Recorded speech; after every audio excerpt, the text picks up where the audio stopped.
went with my girlfriend to visit her family, and we just had dinner over there, and one of the things we were eating was pizza with jalapenos on it. I can't handle spicy that well, but I felt like it was not too spicy for me. So I was just eating it. I like to eat a lot. So after this, we went back home around like 3 a.m. I remember waking up, just went to the restroom, like straight up diarrhea.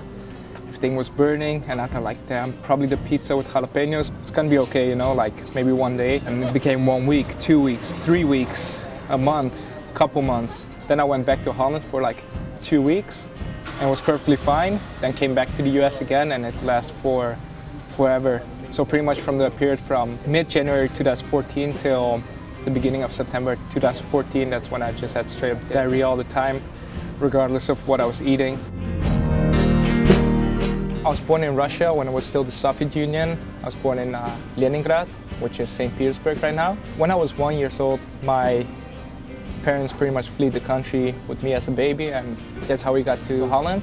And this time, from what my parents told me, that we spent several years in like a refugee house. After this, we finally got approval that we can actually stay in the Netherlands. Pretty much living in the Netherlands is like, it's very, very mellow, you know, like people are very tolerant when it comes to most things. I was the weird foreigner, or we were the weird foreign family in the beginning in the neighborhood. When I started to come to LA, for some reason a lot of people thought I was like mixed with black or Hispanic or whatsoever. I think my skin tone was a little bit darker at the time, if that makes any sense.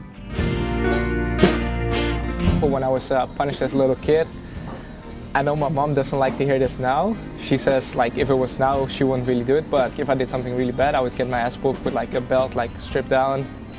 Have to like wait and get that belt on my ass, you know? And that happened several times.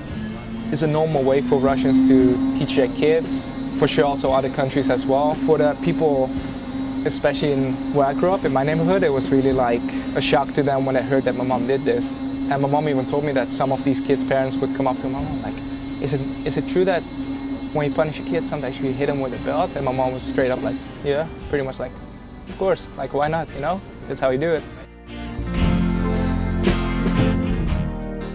Yeah, the most nervous I've been with Battle at the Barracks would probably be 2 years ago, which was the Battle at the Barracks 6, when I was playing against Paul Rodriguez.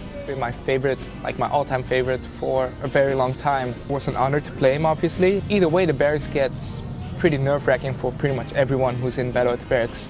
Yeah, then I had to play P-Rod. I thought like, oh, it's gonna be fine, you know, because first of all, it's an honor, so I'm gonna be totally chill, like just playing him, like I'm just hyped to play him. Then the game started, and I don't know what happened, but it really got over me. Like, I got so nervous. I'm happy the game didn't end as quick as it seemed like it would end, and I'm happy we had a little bit of a rally going on with P-Rod. At the end, I ended up losing, and it was fine, you know, because, I mean, it's Battle at the Barracks, it's game of skate, it's just how it goes. So yeah, the drunkest I've been in the States was when I was in Long Beach during Kevin Romar's Pro Surprise Party. We had all these wristbands, and you can just, it was pretty much open bar for anyone who had this wristband. By the time Kevin arrived, I was already pretty buzzed, but it was all good time. I don't know, half an hour later, I was pretty messed up. I didn't do anything crazy, because usually when I'm buzzed, drunk, whatsoever, I'm just the happiest person, I think, and everyone is like everyone, even the people I don't know are all my friends. I consider like everyone my, you know, brother or sister. Only thing I just remember is trying to talk to some people like Kevin, or even to his girlfriend, saying congratulations, or other people, and add Russian, Dutch, and English going through my mind. I almost didn't know which language to talk to him, and it didn't even get mixed up in a way that a couple words in Russian, Dutch, or English, it just came out like gibberish. Didn't make sense. And the next day I woke up and I'm like, I can't do this no more. Like, you know, talking like this, like it makes no sense. Yeah, when I was 11 years old, I used to listen all types of music. Like, I used to be quite into punk rock because some of the guys I skate with were really into that. I had my best friend, he was really into hip hop. And some of the guys I skate with or that I knew from school back then, I think one of them showed up one time with a mohawk, and I thought like, damn, that's the shit. Like, for some reason, I really wanted to have it as well. And a couple weeks later, like, got my sides of my head shaved, you know?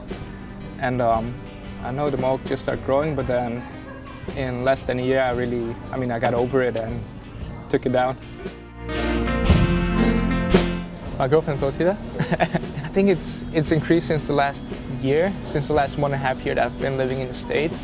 Everyone that's been to Europe knows that For sure, we have way better chocolate than here. It's just no comparison.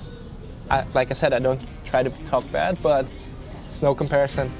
I guess when I start going back and forth to Europe, every time I'm back in Europe and I go to the grocery store, I see this aisle of just chocolate, and you know that every single chocolate it's a good one. And every time I'm back in the States, I'm really just trying to find European chocolate, and it's a couple bucks more expensive. I guess my love for chocolate increased so much that I don't even care about those couple bucks. One thing that happened when I was 19, I used to always stay at my friend Christopher Chen, and from there I would always take the bus to Lafayette Skate Plaza every day, just go there from morning till pretty late at night. One time I took this bus back to his place, and it was quite a small bus, and there were not that many people, and there was a lady sitting at the end of the bus, just a little distance, like I could see her but not that well, but she was looking over to me all the time, and I was 19 at the time, I was single, I was like, damn, like, maybe it's my lucky night. Pretty much she got out one stop before I had to get out, and I was like, damn, it's only one stop, like, okay, I'll just hop out of here too, like maybe try to talk to her. She went into her apartment complex, and I was like, damn, I want to say something, but what should I say? And I just said randomly, like, excuse me, do you know what time it is? And she turned around and she's like, no. And at this time when, she was standing pretty close to me, that's when I actually saw her face. And she asked me like, oh, do you maybe want to come upstairs, have a soda, whatsoever, just chill? But while she was saying this, I noticed that the face was not what it seemed to be. It was not that fresh. And I saw Adam's apple, and after this I kind of tripped out, and I was like, I think it's already dark. I think I have to go to my friend. It's kind of late, like I'm staying at a friend, and I just left like, whew.